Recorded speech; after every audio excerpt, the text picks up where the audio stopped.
Om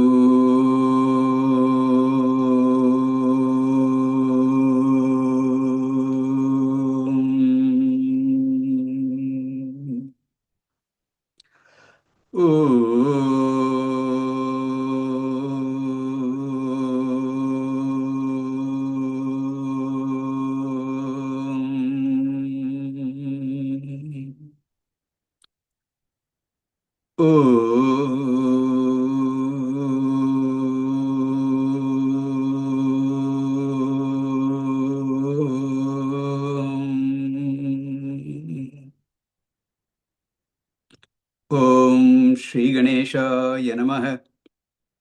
Om Shri Saraswatyai Namaha. Om Shri Gurubhyo Namaha. Sada Shiva Samarambha Shankaracharya Madhyamam Asmadacharya Paryantam Vande Guru Paramparam. Shrute Smriti Purananam Alayam Karunalayam Namami Bhagavatpada Shankaram Lokashankaram Shankaram Shankaracharyam Keshavam Badharayanam Sutrabhashya Kritau Vande Bhagavantau Punah Punah Samasta Jana Kalyane Niratam Karunamayam Namami Chinmayam Devam Sadgurum Brahmavidvaram Sadgurum Brahmavidvaram Om Sahana Bhavatu Sahanau Bhunaktu Sahaviryam Karavavahai Tejasvinavaditamastu ma vidvishavahai. Om Shanti Shanti Shanti. Sarva Vedanta Siddhanta Gocharam Tamagocharam Govindam Paramanandam Sadgurum Pranatosmyaham Sadgurum Pranatosmyaham. Hari Om. With verse number 144, four questions that were raised earlier in verse 49, and they were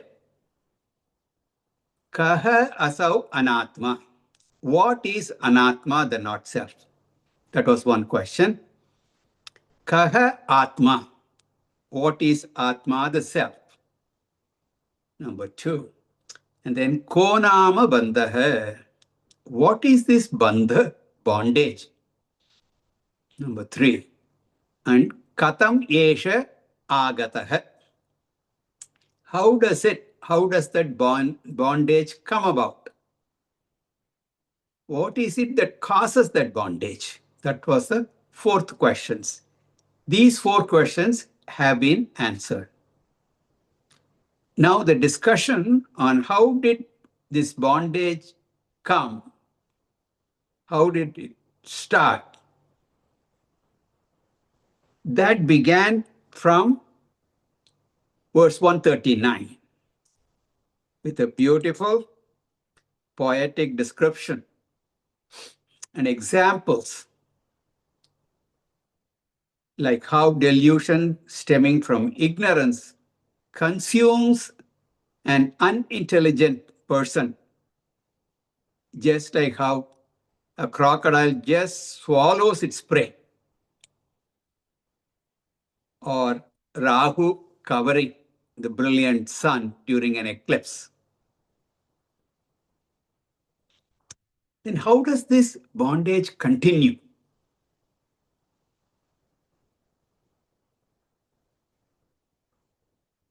Bijam sam भूमिजस्य तु तमः देहात्मदे अंकुरः रागः पल्लवमम्बुकर्म तु वपुः स्कन्दोऽसवः शक्तिकाः अग्राणीन्द्रियसं संहतिश्च विषयाः पुष्पाणि दुःखं फलम् नानाकर्मसमुद्भवं बहुविधं भोक्तात्र जीवः खगः. Full metaphor of samsara vriksha that we saw in the last class. This samsara vriksha description is there in the Bhagavad Gita, 15th chapter, in Kathopanishad. And the bijam, the seed for all that, is the ignorance. And then that I am the body, that is the sprout that comes out of it. And then so on and so forth. Every part of the tree was described and correlated with the various aspects of samsara. I don't have to go into the details again. Most of you are familiar with that. In case you have to refresh your memory, go back and review the notes from last class. If bondage has such a strong sustainability, like how a tree is strong, some trees are there for thousands of years. It can be cut, but it is not that easy. So if bondage is like that, how can we get rid of it? अज्ञानमूलो यमनात्मबन्धः नैसर्गिको नदिरनन्त ईरितः जन्माप्ययव्याधिजरादिदुःख प्रवाहपातं जनयत्यमुष्य. See, this bondage, the root is what? The bijam, the seed, the root. The ultimate cause of that is ignorance. Because if that is the problem, what would be the solution? You have to remove that ignorance. And ignorance can be removed only by knowledge. Very simple. Until you gain knowledge, the suffering from bondage will continue. So the nature of the bondage was discussed to look for an appropriate solution. So that discussion starts now. Let us read verse 147. नास्तैर्न शस्तैरनिलेन वह्निना नास्तैर्न शस्तैरनिलेन वह्निना चेतुं न शक्यो न च कर्म कोटिभिः चेतुं न शक्यो न च कर्म कोटिभिः विवेक विज्ञान महासिना विना विवेक विज्ञान महासिना विना धातोः प्रसादेन शितेन मंजुना धातोः प्रसादेन शितेन मंजुना नास्त्रैर्न शस्त्रैरनिलेन वह्निना चेतुं न शक्यो न च कर्म कोटिभिः विवेक विज्ञान महासिना विना धातोः प्रसादेन शितेन मंजुना. So we have seen, and the nature of bondage is very clear. It is ignorance born error. That is the nature of bondage. Ignorance born error meaning self-ignorance. born self-error. The ignorance is about myself. Ignorant is also about myself. Once we know that ignorance is at the root of the problem, we have only one solution. To counter ignorance, knowledge is the only solution. We discussed this in the introduction part of Vivek Chudamani also. In this text, we find several ideas are repeated in several places. That's why some people even think these are stray verses written by or dictated by any other acharya, either Shankaracharya or some other acharya. And these have been collected, edited, and rearranged. There are some people who think that way. That notwithstanding, it's always good to review, refresh, and recollect so that the message we get properly. So, why should he repeat it if you ask? The answer is, in spite of repetition, confusion is still there. We just don't get it. And so, if repetition is not there, what will happen? So, hammering this point into our head, that is why it is repeated. He says this bondage cannot be cut by any weapon. Astraihi chetum. This is a unique bondage which cannot be cut by astram. An astram is missile. Ne shastraihi. Shastram is any weapon other than a missile, generally which is held in hand. Okay. Astram is a missile and shastram is handheld weapons. For example, a sword, you keep it in your hand, or a mace, you hold it in your hand and fight. But when an arrow is used as a weapon, it is released from your hand and it goes. And I don't have to give you examples of missiles. Examples, thousands of them, drones and all that, they are all missiles. That's all. But none of them can cut bondage. In fact, the current happenings, it is creating more and more bondage only. Weapons do not destroy bondage. And then, anilena vannina na shakya. Anila means vayu, wind, air. Wind can destroy so many things. Couple of months, the hurricane season will start and we will know. So, we know what damage wind can do. And of course, so much of energy, you can tap energy from wind also. Wind energy is also there. Can dry up things, but it cannot dry up bondage. Wind cannot destroy bondage. Then, vannina, fire. Na shakya, not by fire. Fire cannot destroy bondage. It can burn everything to ashes, but not bondage. What about puja? So many rituals and all that. Karma kotibihi.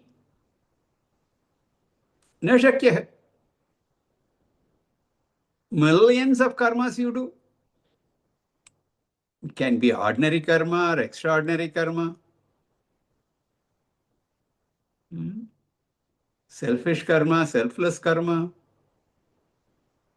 Upasana also can be put under karma. It is manasa vyapara. So, meditation. So, all of them come under karma because upasanas are mental activities. All of them, chetum na shakyah. They're not capable of destroying bondage. Then what should I do? There is a special weapon. And what is that weapon? Viveka Vijnana Mahasina Vina Chetum na Shakyah. It is not possible to destroy the bondage by missiles, weapons, by wind, by fire, tons of karma, upasana, except there is one weapon, and that is the great sword of self-knowledge. Cannot be destroyed by other things. Can be destroyed only by knowledge. To put it positively, only knowledge alone can destroy bondage. Only the huge or powerful sword can do that. Why is it called a powerful sword? The reason is it has to cut the huge samsara vriksha. Therefore, it must be powerful. And it is called vijnanam, the self-knowledge. What type of self-knowledge? It is viveka vijnana, the knowledge of the self separated from the not self. That kind of discrimination you have to do. The knowledge of myself as distinct from my body, distinct from my mind, that kind of discrimination. That is the weapon which can destroy that bondage. 3 adjectives are used to describe the self-knowledge. First, Manjuna. Manju means that which is pure, sacred, glorious. With the glorious self-knowledge, because it is dealing with the glorious Atma.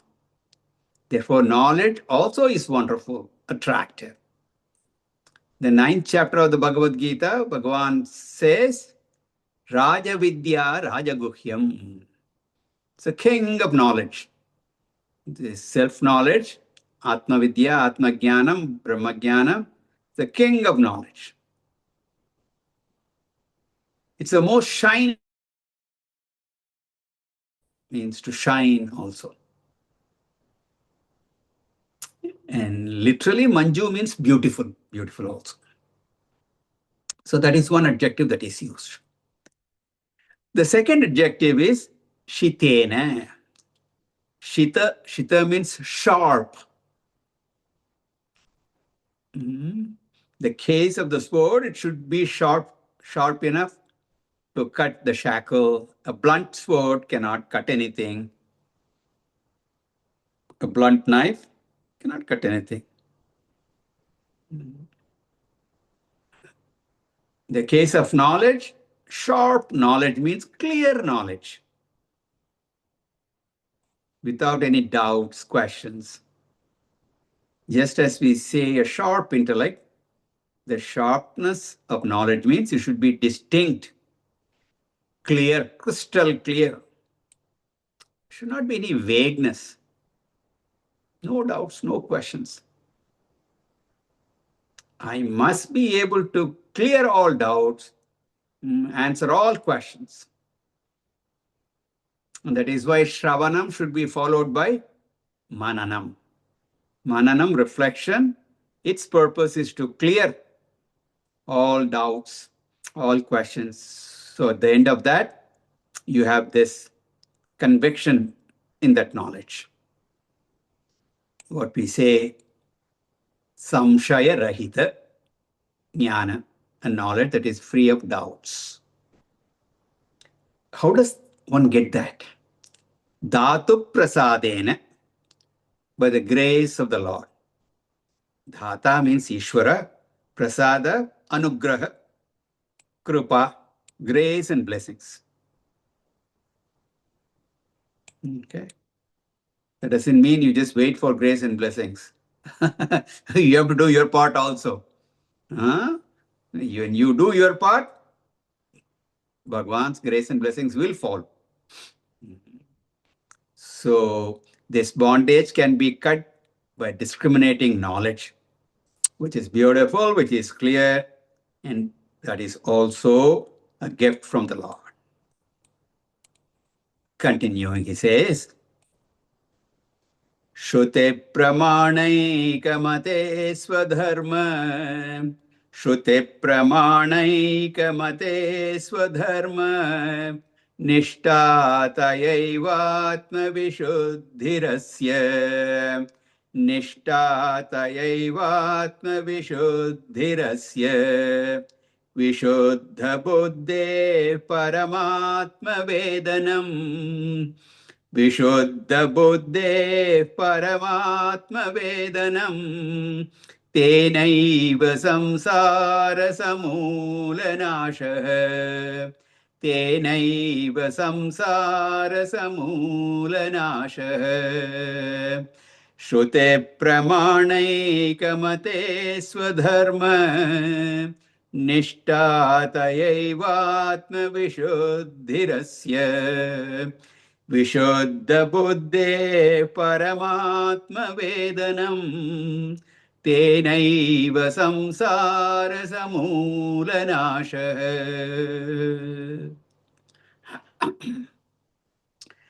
This is a beautiful verse, an important verse, and a verse that presents comprehensively the entire gamut of spiritual sadhanas.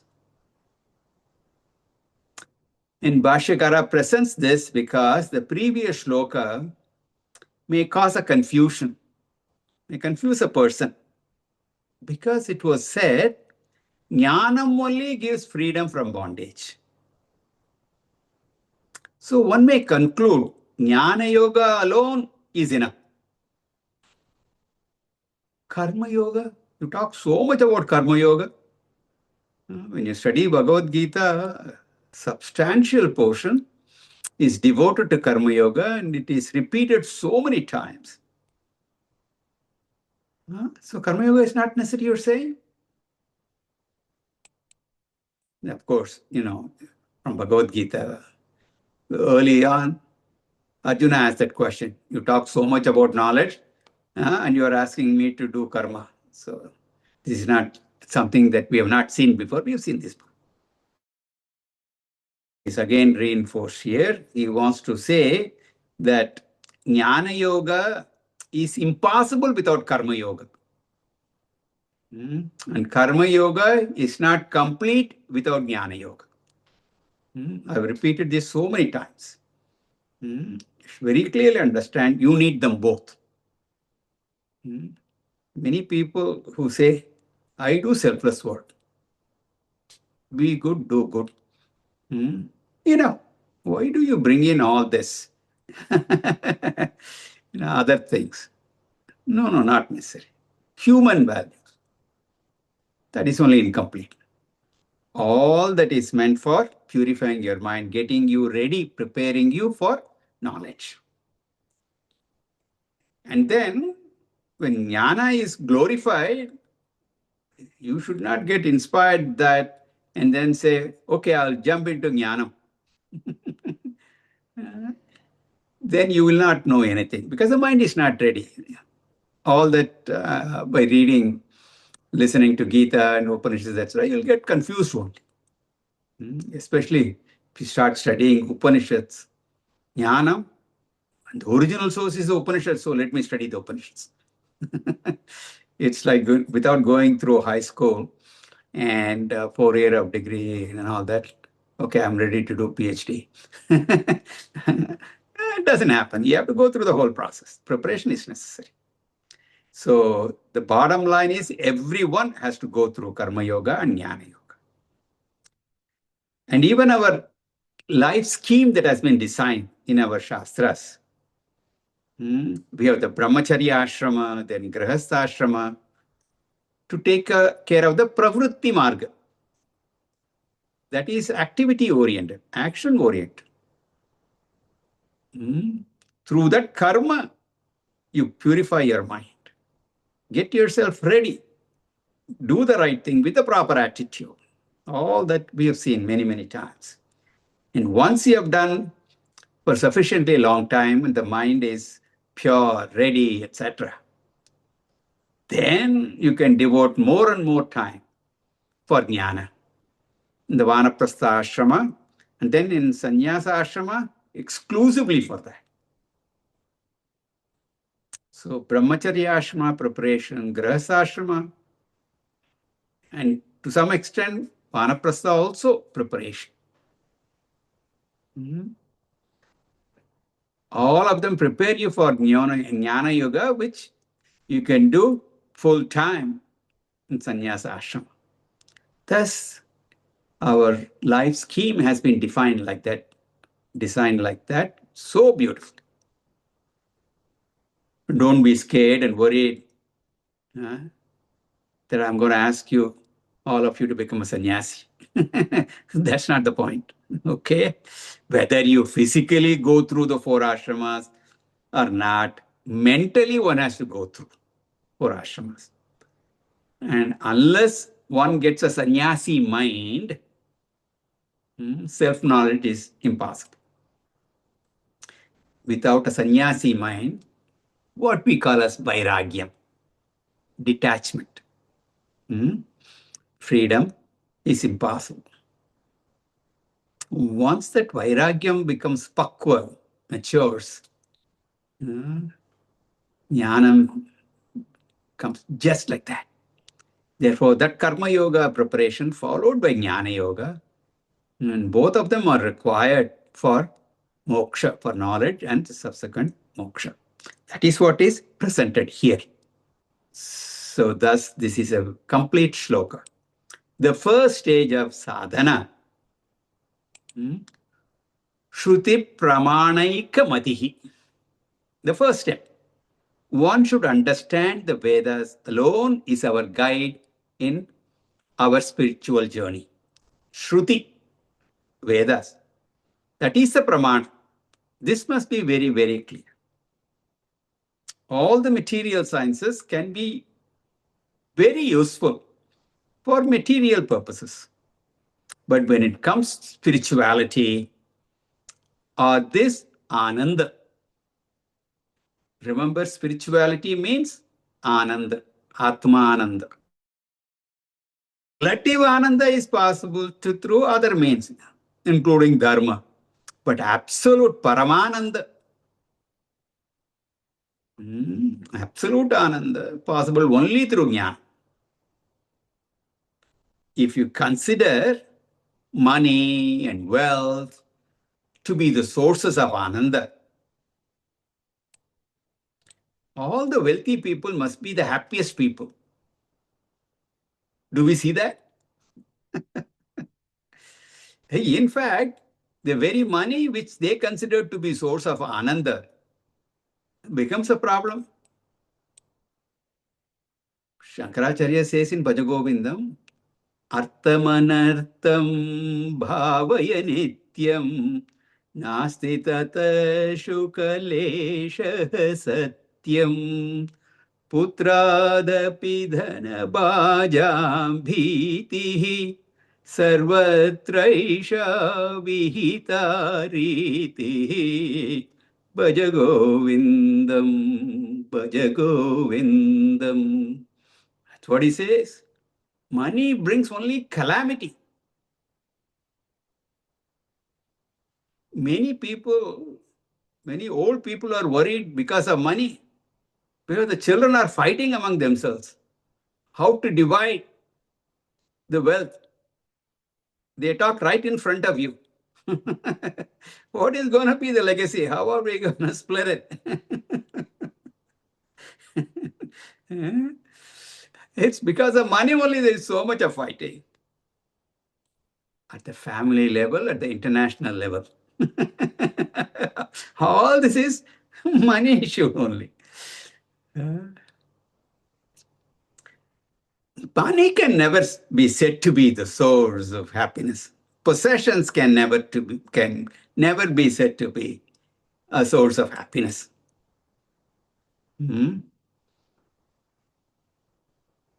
even family can never be said to be a source of happiness, because there are so many people with family who are miserable. Mm. There is really no joy in any of these things, no real joy.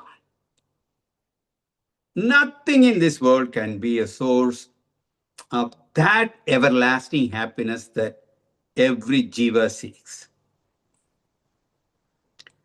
There are only two sources of happiness: dharma for apekshika sukham and jnanam for atyantika sukham.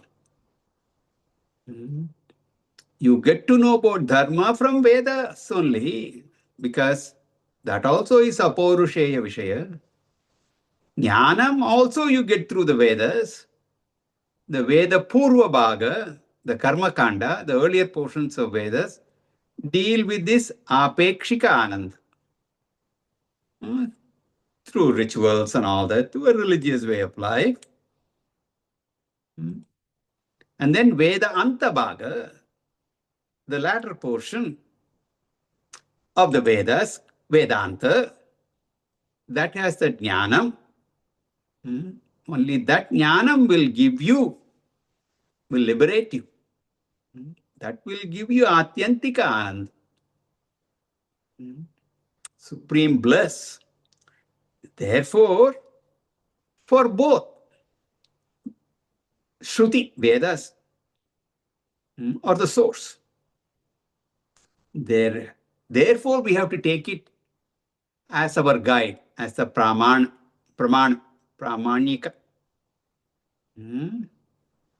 Until I gain Anandam, Jnanam, and then the Anandam, I should have Shraddha. Just as how, little children have so much faith in their parents. There is nothing that my parents cannot do. And they can do everything for me. Like that, Shankaracharya says, one should have 1,000 times more faith in the Vedas. At one place he says, Shruti Mata is like 1,000 mothers. The love and affection of a mother. And that is how Shruti is 1,000 mothers. So much of love, Shruti, all individuals. So we should have that kind of respect for Shruti Vedas and use that as the absolute Pramanya. This is the meaning of spirituality. Such a person is called Shruti Pramana Ekamatihi. That alone is the source. One who has the conviction in the validity of scriptures. This is a prerequisite for sadhana. And we've also seen in the Bhagavad Gita, 4th chapter, Shraddhavan labate jnanam. A man of faith gains knowledge. So that is very important, faith in the scriptures. Once that Shraddha is there, then the next stage is Swadharma Nishtha.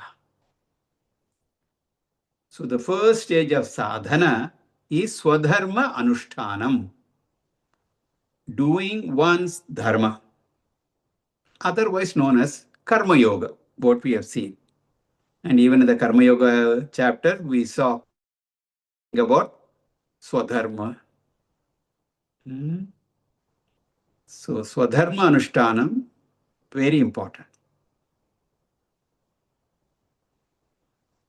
So I should always give importance to dharma and moksha, and do not consider artha and kama as primary. You're all familiar with the Chaturvida Purushartha.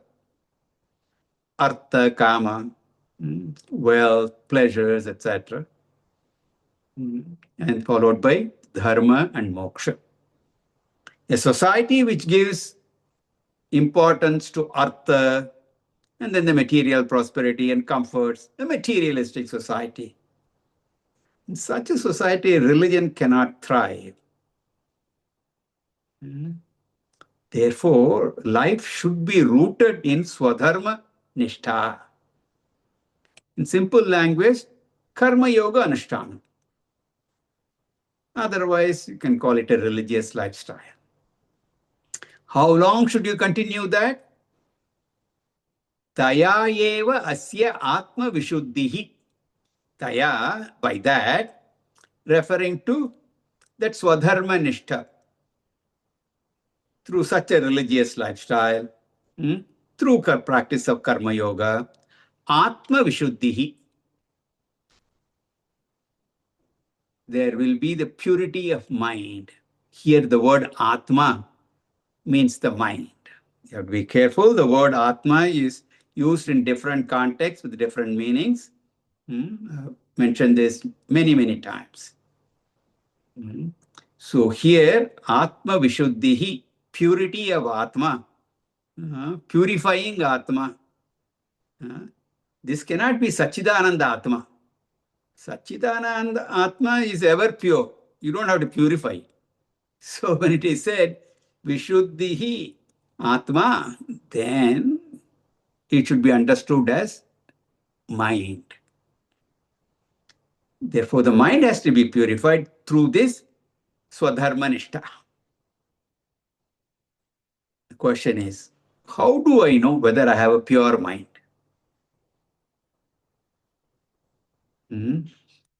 One way to look at this is, when the mind gets there, you will start developing an interest in self-knowledge. The study of all this, the Upanishad, Bhagavad Gita, all these Prakarana Granthas, that will interest you. Start thinking about who am I, what am I doing in this world, what do I want to gain, what is the purpose of this life, where did I come from, where am I going? Is life just eating and drinking and sleeping? All these are fundamental questions that begin to occupy my mind. The other things like artha, kama, that will be there. I may even enjoy them, but that will not be my primary preoccupation in my. So these are all signs of vairagya. That is indicative of chitta shuddhi. What changes my perspective? How does that change come about? It is the same world, the same people, same scriptures. Everything was there. The transformation is because of chitta shuddhi, purity of mind.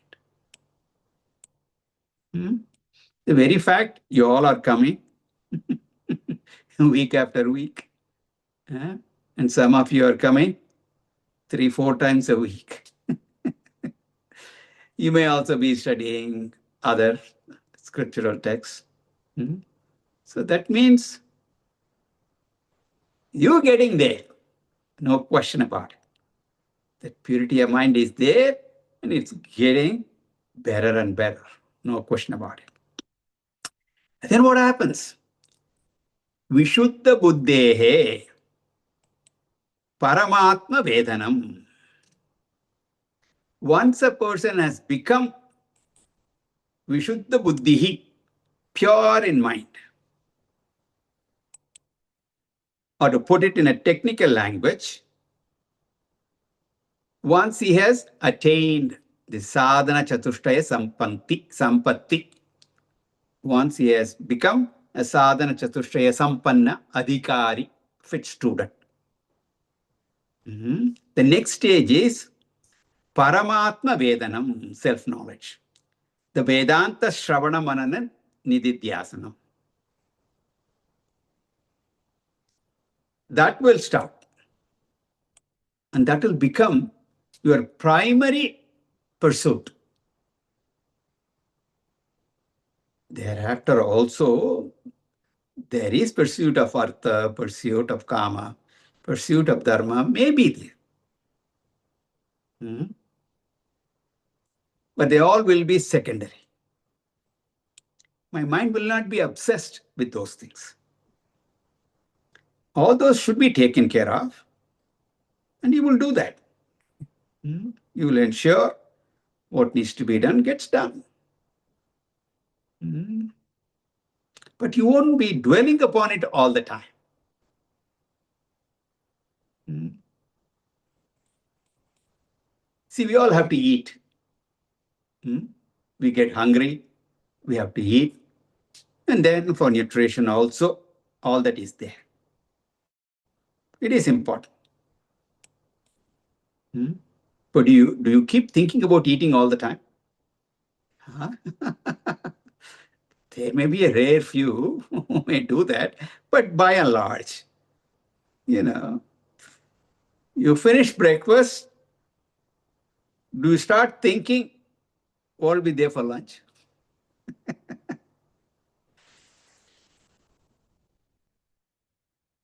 Someone who has a responsibility of cooking at home, and they have to think. They have to plan the next meal. Uh, but that is not for their eating. That's for the whole family. They're doing that. So you go do, you have your breakfast, you go to work, you go to college, what have you. At that time, you're not thinking, "Oh, what's for lunch?" No. Of course, there are some people who will be like that. Breakfast followed by lunch and dinner. And then, what's for breakfast tomorrow? Some people may be there. Uh, They live for eating. That's a different type. We don't do that. So when I have to eat, I eat. At other times, eating is not on my mind. Similarly, I have to earn money. Hmm? I have to have some entertainment. Hmm? I must enjoy my life. Hmm? And I do puja, other things. But what preoccupies, what's on my mind is something higher. Then Jnana Yoga, called Paramatma Vedanam, self-knowledge, begins to occupy the mind. This is the second. First, accept Veda as the guideline, as the valid means of knowledge. That should be there. Then follow a religious life of karma yoga to purify the mind. And then following a philosophical, spiritual life of jnana yoga, get atma jnana. This is spirituality. How long will it take? It's not that I did karma yoga yesterday. Okay, I do jnana yoga tomorrow. I'll be a jnani. It doesn't happen that fast. The problem with most of us is we are very impatient. This is a lifelong effort. For the simple reason, our vasanas, our bondage, this ignorance that we have has been there for so long. And in ignorance, we have lived so many lives. We have gathered so much of karmas, countless births. How can you just wipe all that clean in a very short time? So you have to give it time. You have to have patience. So continue to do this. In fact, it may span many lives also. The fact is, if you get interested in the study of Gita or Vivekachudamani or Panchadashi that we are all studying, it is because of an appropriate life that you have lived not only in this life, but in the past lives also. So it is a multi-janma process. Therefore, Vishuddha Buddhe Paramatma Vedanam Tenaiva. Self-knowledge takes place Tena Eva. Tena means this Paramatma Vedanena, only by that self-knowledge. Therefore, you cannot say you practice Jnana Yoga, I'll practice Bhakti Yoga. A third person says, I do Karma Yoga. No, Jnana Yoga is a must. The other sadhanas, practices, are preparations, making you fit for this Jnana. Therefore, Tena Eva means Jnanena Eva. Then Samsara Samula Nashaha. Through that only, through that Jnana alone, there is destruction of bondage. Destruction of bondage takes place only through that. The bondage is the self-error.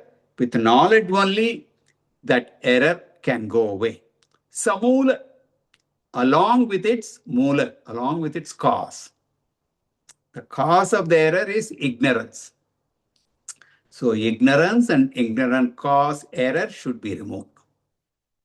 The samsara that goes without knowledge, as in the case of samadhi experience. So we call it as andha samadhi, blind samadhi. He enjoys non-duality, but ignorance has not gone away. He has not studied the scriptures to gain the knowledge. Through yoga practices, he is able to reach that nirvikalpa samadhi. But when he comes out of that samadhi, back to same old, same old. As long as he's in samadhi, everything is fine. There's no samsara. He enjoys that bliss. But once he comes out, that joy goes away, samsara comes back. That's no good.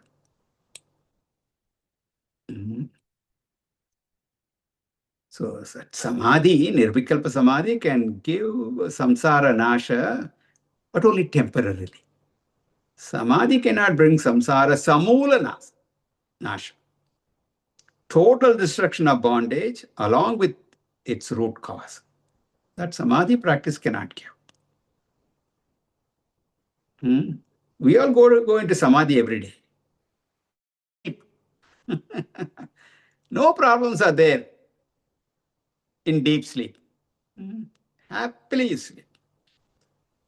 But at that time, self-ignorance is also there. So when you wake up as ignorant as you went into sleep. Nothing has changed. So there is no samula nasha.